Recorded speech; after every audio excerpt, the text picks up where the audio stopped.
the motto into my design to make it complete. Will you be disappointed if the EC goes ahead to use this very new logo?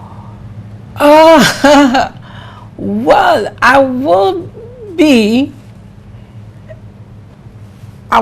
because I think Ghana deserves the best, and I will appreciate it more if other creative minds, or if they consult media houses or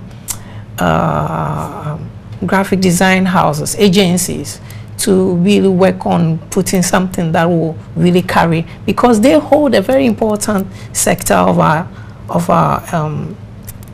country, and they hold all of us into accountable as to voting, electing the next president, electing the leaders of this country. So anything associated with the EC should be formidable. It should be strong, and the logo should hold it.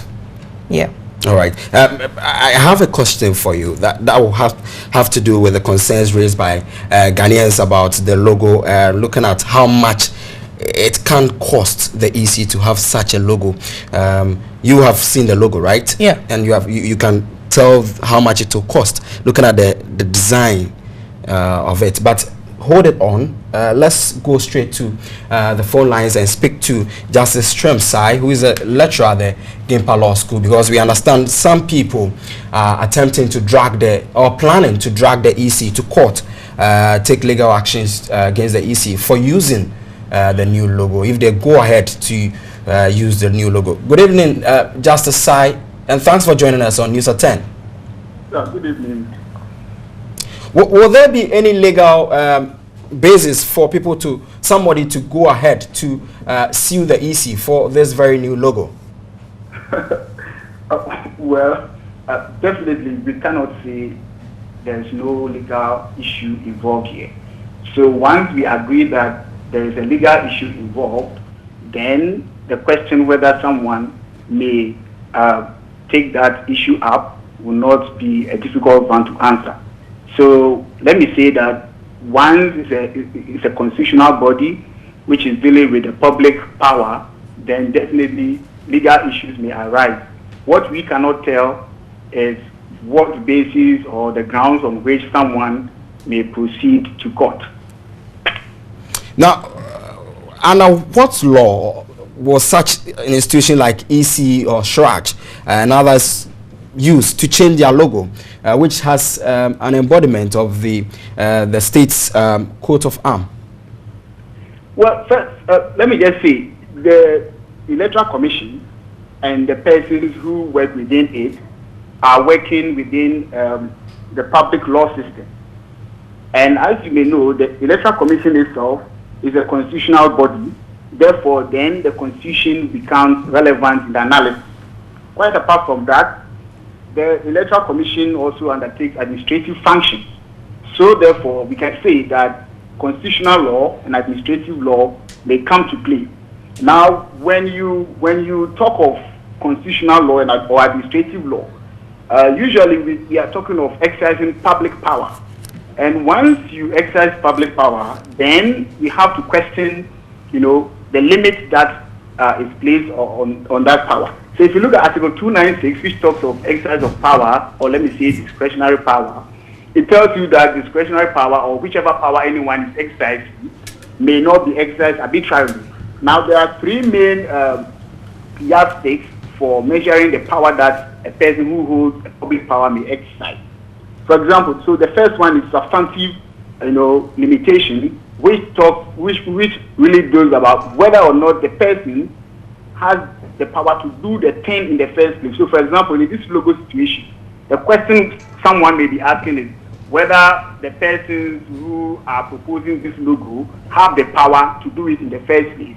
Now, apart from that, so if we agree that indeed, there's a power to do the thing, then we have to ask the next question, where the proper procedures followed. And that is what we generally call the procedural limitation. And then there's also an institutional limitation. So, for example, right now we know that we have a logo. Therefore, it may be necessary to change or alter the logo. So the substantive, power is there, but we have to find out who actually has the power to, or who actually has the power to change the logo. If it is the, let's say for example, let's agree that it is the EC. Now, if it is the EC, we have to find out whether the EC went through the proper procedures that are allowed by administrative law to in order while exercising that power. If we find out at the end of the day that it went through the power, then we can say that the question is answered. But now look, let's look at the structure of the EC. The Electoral Commission, as established by under Article 43, has 7 members. The chairperson, first deputy, second deputy, and then the president is allowed to appoint 4 other members, making 7.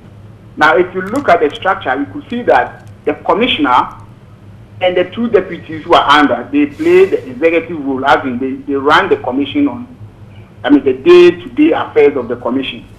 Quite apart from that, then we have the bigger EC body, which is made up of the 7 people I've mentioned, and they take the policy decision.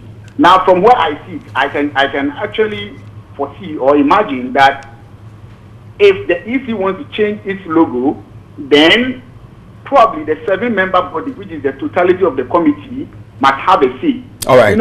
As to how the logo looks and what it means is a question that, look, as I can sit down here, you and I can disagree or agree on what this logo means. Very well. Justice Sai, let me take you to the final question.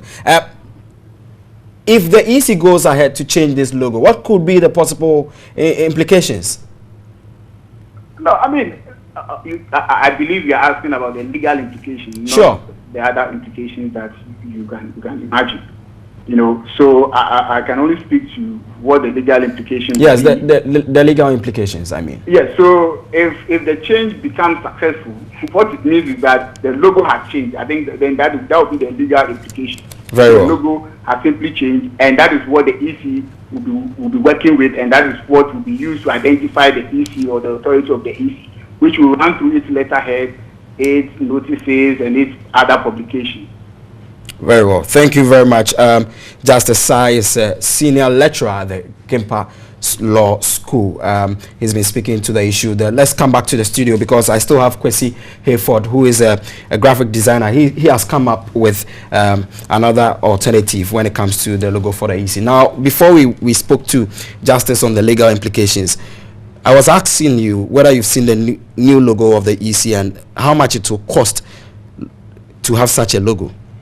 Okay, for every creative piece of artwork, it depends on the client that you are dealing with, and also depends on if it's an ad agency. For me, I'm a freelance designer.